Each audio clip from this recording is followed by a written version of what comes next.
नमामि शमीशान निर्वाणरूपं विभुं व्यापकं ब्रह्मवेदस्वरूपं निजं निर्गुणं निर्विकल्पं निरीहं चिदाकाशमाकाशवासं भजेऽहं निराकारमोङ्कारमूलं तुरीयं गिराज्ञानगोतीतमीशं गिरीशं करालं महाकाल कालं कृपालं गुणागार संसार पारं नतोऽहं तुषाराद्रिसङ्काशगौरं गभीरं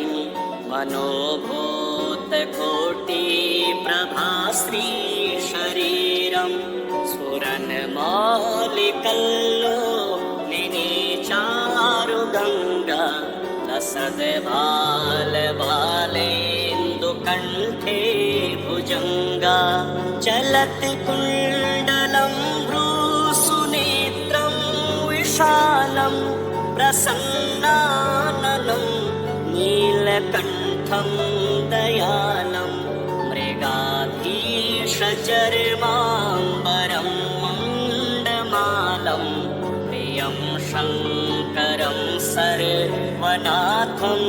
भजामि प्रचण्डं प्रकृष्टं प्रगल्भं परेशम् अखण्डम् अजं भानुकोटिप्रकाशं त्रयः शूलनिर्मूलनं शूलपाणिं भजेऽहं भवानी पतिं भावगम्यं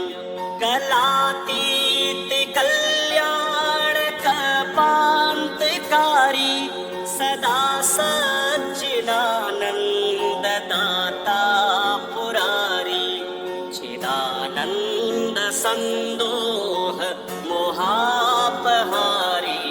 प्रसीद प्रसीद प्रभो मन्मथारी न यावद् उमानाथ पादारविन्दं भजन्तीह लोके परेवानराणां न तावत् सुखं शान्तिसन्तापनाशं प्रसीद प्रभो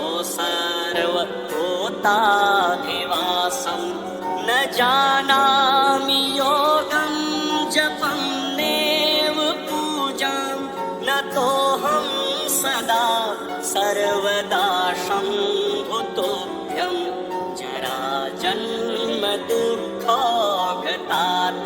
दुःखोगतातप्यमानं प्रभो पाहि यापन्नमामि शम्भो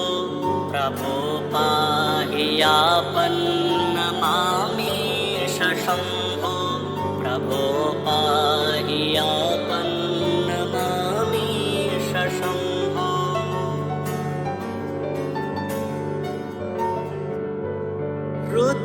रुद्राष्टकमिदं प्रोक्तं विप्रेण हरितोषये ये पठन्ति नरा भक्त्या तेषां शम्भुः प्रसीदति नमामि शमीशान निर्वाणरूपं विभुं व्यापकं ब्रह्मवेदस्वरूपं निजं निर्गुणं निर्विकल्पं निरीहं चिदाकाशमाकाशवासं भजेऽहं निराकारमोङ्कारमूलं तुरीयं गिराज्ञानगोतीतमीशं गिरीशं करालं महाकाल कालं कृपालं गुणागार संसार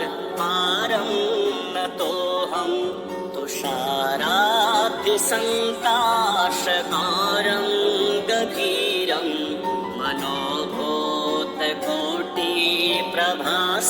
मनोभूतकोटिप्रभाश्रीशरीरं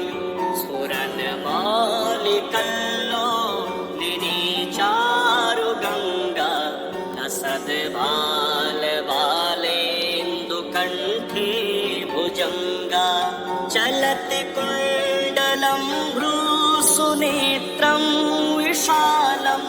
प्रसन्नाननं नीलकण्ठं दयालं मृगाधीशचर्माम्बरं मुण्डमालं प्रियं शङ्करं सर्वनाथं भजामि प्रचण्डं प्रकृष्टं प्रगल्भं परेशम् अखण्डम् अजं भानुकोटिः प्रकाशं त्रयः शूलनिर्मूलनं शूलपाणिं भजेऽहं भवानी पतिं भावगम्यं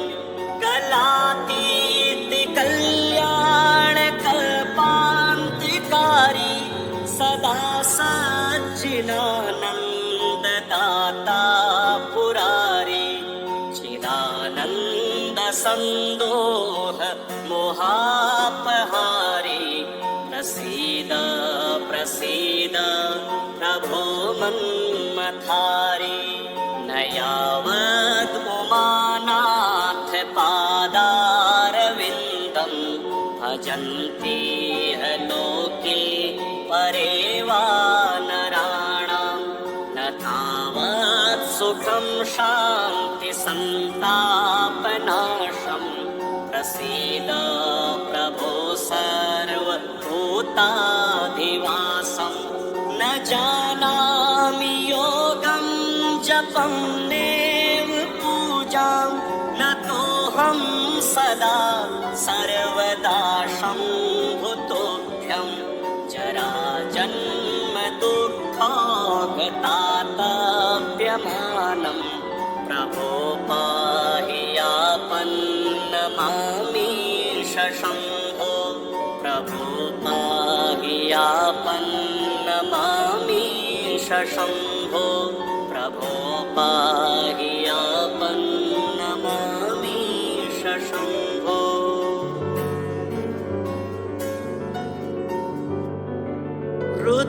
रुद्राष्टकमिदं प्रोक्तं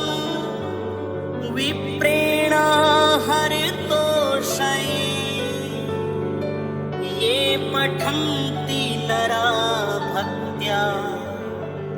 तेषां शम्भुः प्रसीदति नमामि शमीशान निर्वाणरूपं विभुं व्यापकं ब्रह्मवेदस्वरूपं निजं निर्गुणं निर्विकल्पं निरीहं चिदाकाशमाकाशवासं भजेऽहं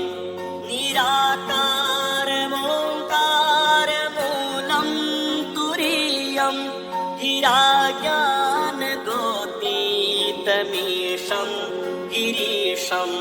करालं महाकाल कालं कृपालं गुणागार संसार पारं नतोऽहं तुषारातिसङ्काशगौरं गभीरं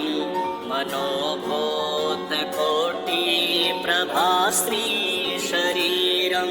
स्फुरन्मालिकल्लोलिनीचारुगङ्गा लसद्बालबालेन्दुकण्ठे भुजङ्गा चलति कुण्डलं भ्रूसुनेत्रं विशालं प्रसन्नाननं नीलकण्ठं दयालं मृगाधीशचर्माम्बरं मुण्डमालं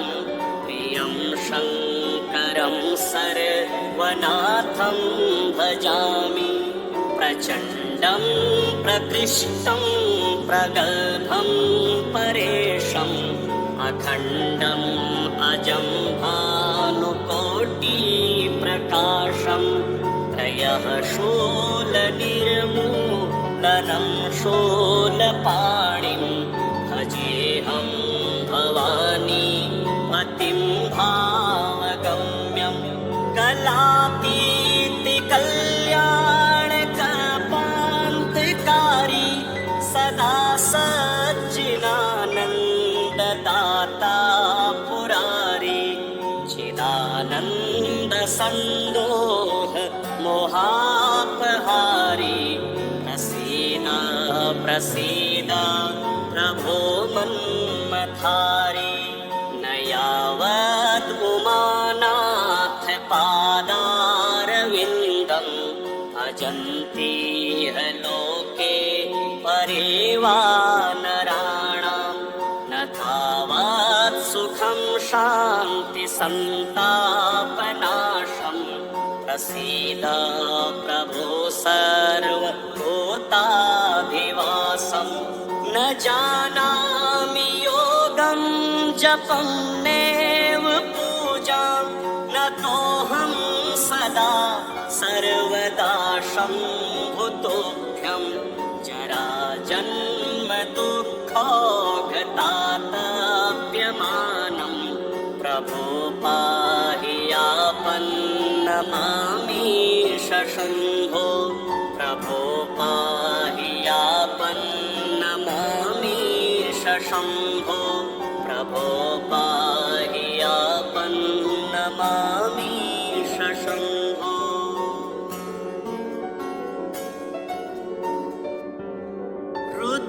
रुद्राष्टकमिदं प्रोक्तं विप्रीणा हरितोषये ये पठन्ति नरा भक्त्या तेषां शम्भुः प्रसीदति। नमामि शमीशान निर्वाणरूपं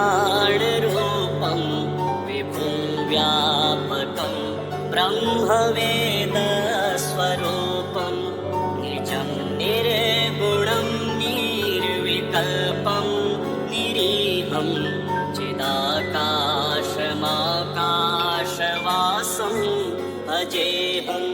निराकारमोङ्कारमूलं तुरीयं गिराज्ञानगोतीतमीशं गिरीशं करालं महाकाल कालं कृपालं गुणागार संसार पारं नतोऽहं तुषाराद्रिसङ्काशगौरं गभीरं मनोभूतकोटिप्रभाश्रीशरीरं स्फुरन्मौलिकल्लोलिनी चारुगङ्गा लसद्भालबालेन्दुकण्ठे भुजङ्गा चलति कुण्डलं भ्रूसुनेत्रं विशालं प्रसन्नाननं नीलकण्ठं दयालं मृगाधीशचर्माम्बरं मुण्डमालं प्रियं शङ्करं सर्वनाथं भजामि। प्रचण्डं प्रकृष्टं प्रगल्भं परेशम् अखण्डम् अजं भानुकोटिप्रकाशं त्रयः शूलनिर्मूलनं शूलपाणिं भजेऽहं भवानी पतिं भावगम्यं कलातीति कल्याणकल्पान्तकारी सदा सच्चिदानन्ददाता पुरारी चिदानन्दसन्दोह मोहापहारी प्रसीद प्रसीद प्रभो मन्मथारी न यावद् उमानाथ पादारविन्दं भजन्ति लोके परे वा नराणां न तावत् सुखं शान्ति सन्तापनाशम् प्रसीद प्रभो सर्वभूताधिवासं न जानामि योगं जपं नैव पूजां न तोऽहं सदा सर्वदा शम्भुतोऽभ्यं जराजन्म दुःखोऽगताताप्यमानं प्रभो पाहि यापन्नमामीश शम्भो प्रभो पाहि यापन्नमामीश शम्भो प्रभो पाहि यापन्नमामीश शम्भो।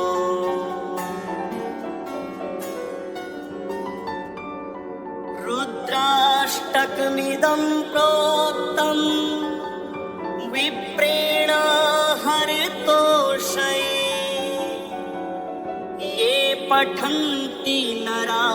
भक्त्या तेषां शम्भुः प्रसीदति। नमामि शमीशान निर्वाणरूपं विभुं व्यापकं ब्रह्मवेदस्वरूपं निजं निर्गुणं निर्विकल्पं निरीहं चिदाकाशमाकाशवासं भजेऽहं निराकारमोङ्कारमूलं तुरीयं गिराज्ञानगोतीतमीशं गिरीशं करालं महाकाल कालं कृपालं गुणागार संसार पारं नतोऽहं तुषाराद्रिसङ्काशगौरं गभीरं मनोभूतकोटिप्रभाश्रीशरीरं स्फुरन्मौलिकल्लोलिनीचारुगङ्गा लसद्बालबालेन्दुकण्ठे भुजङ्गा चलति कुण्डलं भ्रूसुनेत्रं विशालं प्रसन्नाननं नीलकण्ठं दयालं मृगाधीशचर्माम्बरं मुण्डमालं प्रियं शङ्करं सर्वनाथं भजामि। प्रचण्डं प्रतिष्ठं प्रगल्भं परेशम् अखण्डम्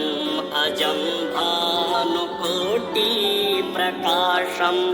त्रयः शूलनिर्मूलनं शूलपाणिं भजेऽहं भवानी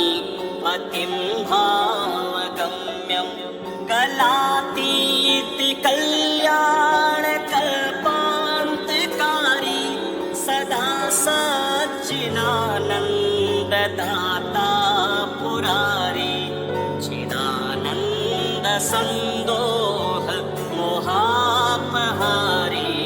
प्रसीद प्रसीद प्रभो मन्मथारी न यावद् उमानाथ पादारविन्दं भजन्ति लोके परे वा नराणां न तावत् सुखं शान्ति सन्तापनाशम् प्रसीद प्रभो सर्वभूताधिवासं न जानामि योगं जपं नैव पूजां न तोऽहं सदा सर्वदा शम्भुतोऽभ्यं जराजन्म दुःखो ताताप्यमानं प्रभो पाहि आपन्नमामीश शम्भो प्रभो पाहि आपन्नमामीश शम्भो प्रभो पाहि आपन्नमामीश शम्भो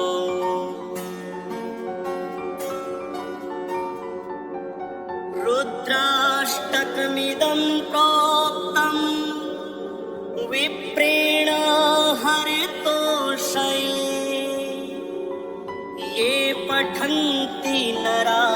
भक्त्या तेषां शम्भुः प्रसीदति नमामि शमीशान निर्वाणरूपं विभुं व्यापकं ब्रह्मवेदस्वरूपं निजं निर्गुणं निर्विकल्पं निरीहं चिदाकाशमाकाशवासं भजेऽहं निराकारमोङ्कारमूलं तुरीयं गिराज्ञानगोतीतमीशं गिरीशं करालं महाकालं कृपालं गुणागार संसार पारं नतोऽहं तुषाराद्रिसङ्काशगौरं गभीरं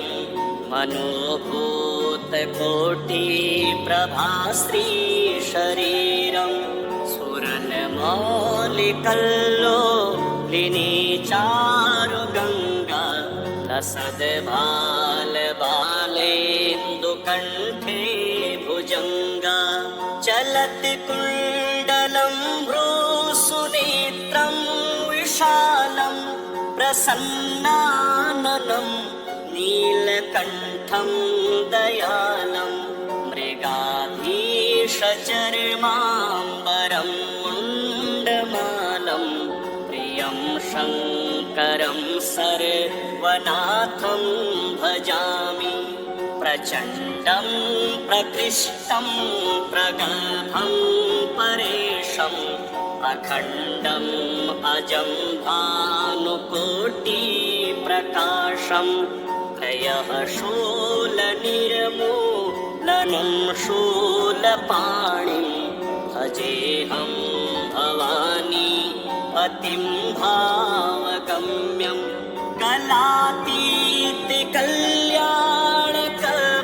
कलातीतकल्याणकल्पान्तकारी सदा सच्चिदानन्ददाता पुरारी चिदानन्दसन्दोह मोहापहारी प्रसीद प्रसीद प्रभो मन्मथारी न यावद् उमानाथ पादारविन्दं भजन्ति लोके परिवानराणां न तावत् सुखं शान्ति सन्तापनाशं प्रसीद प्रभो सर्वभूताधिवासं न जानामि योगं जपन्नेव पूजां न तोऽहं सदा सर्वदा शम्भुतुभ्यं जराजन्म दुःखोगतातप्यमानं प्रभो पाहि आपन्नमामीश शम्भो प्रभो पाहि आपन्नमामीश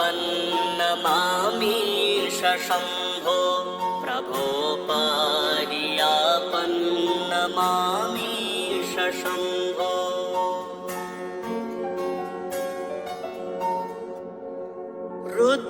रुद्राष्टकमिदं प्रोक्तं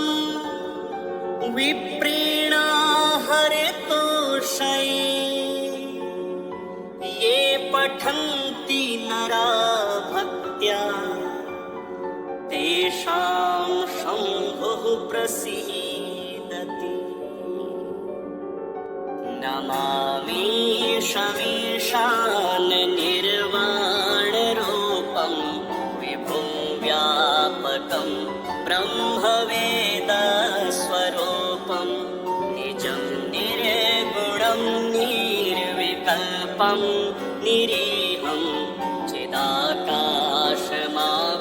चिदाकाशमाकाशवासं भजेऽहं निराकारमोङ्कारमूलं तुरीयं गिराज्ञानगोतीतमीशं गिरीशं करालं महाकालं कृपालं गुणागारसंसारपारं नतोऽहं तुषारातिसङ्काशगौरं गभीरं मनोभूतकोटिप्रभाश्रीशरीरं स्फुरन्मालिकल्लोलिनीचारुगङ्गा लसद्बालबालेन्दुकण्ठे भुजङ्गा चलत्कुण्डलं भ्रूसुनेत्रं विशालं प्रसन्नाननं नीलकण्ठं दयालं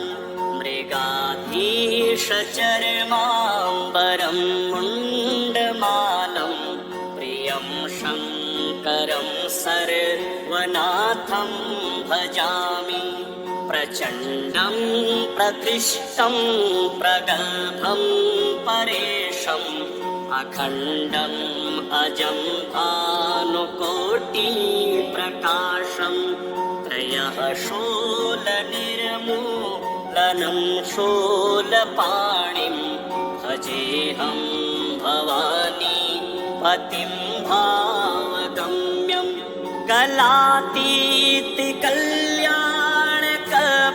कलातीतकल्याणकल्पान्तकारी सदा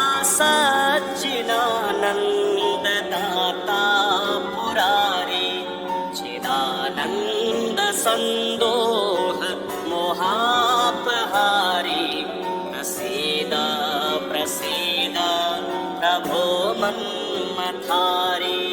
न यावत् उमानाथ पादारविन्दं भजन्ति लोके परे वा नराणां न तावत् सुखं शान्तिसन्तापनाशं प्रसीद प्रभो सर्वभूताधिवासं न जानामि योगं जपं नैव पूजां न तोऽहं सदा सर्वदा शम्भुतोभ्यं जराजन्म दुःखोगतातव्यमानं प्रभो पाहि यापन्नमामीश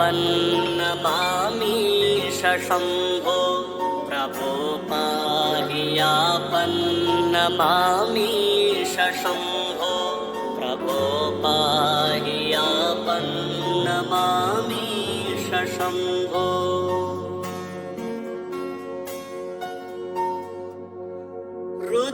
रुद्राष्टकमिदं प्रोक्तं विप्रेण हरितोषये ये पठन्ति नरा भक्त्या तेषां शम्भुः प्रसीदति नमामि शमीशान निर्वाणरूपं विभुं व्यापकं ब्रह्मवेदस्वरूपं निजं निर्गुणं निर्विकल्पं निरीहं चिदाकाशमाकाशवासं भजेऽहं निराकारमोङ्कारमूलं तुरीयं गिराज्ञानगोतीतमीशं गिरीशं करालं महाकालं कृपालं गुणागारसंसारपारं सोऽहं तुषाराद्रिसङ्काशगौरं गभीरं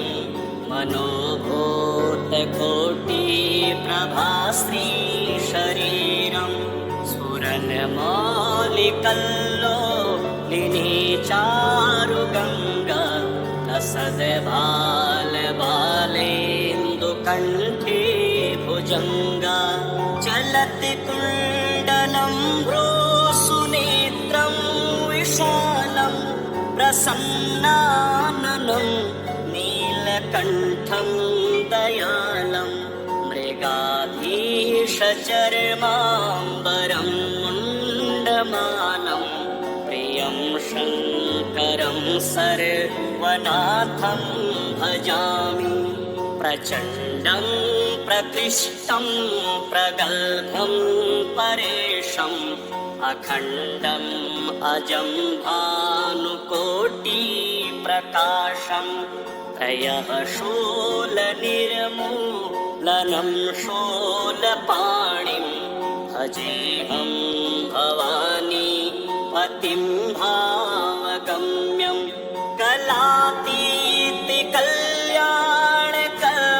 कलातीतिकल्याणकल्पान्तकारी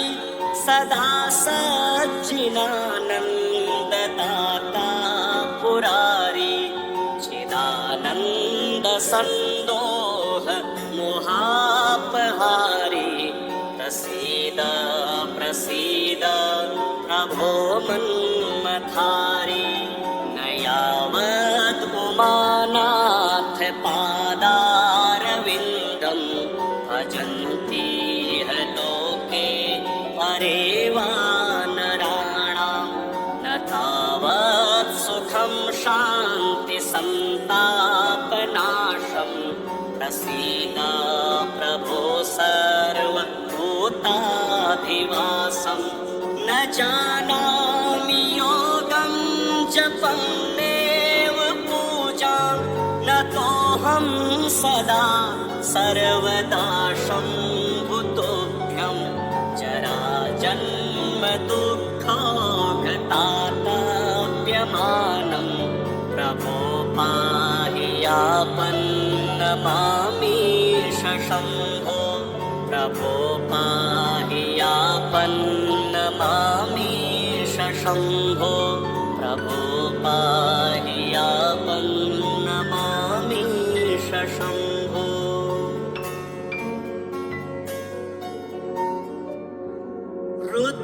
रुद्राष्टकमिदं प्रोक्तं विप्रेण हरितोषये ये पठन्ति नरा भक्त्या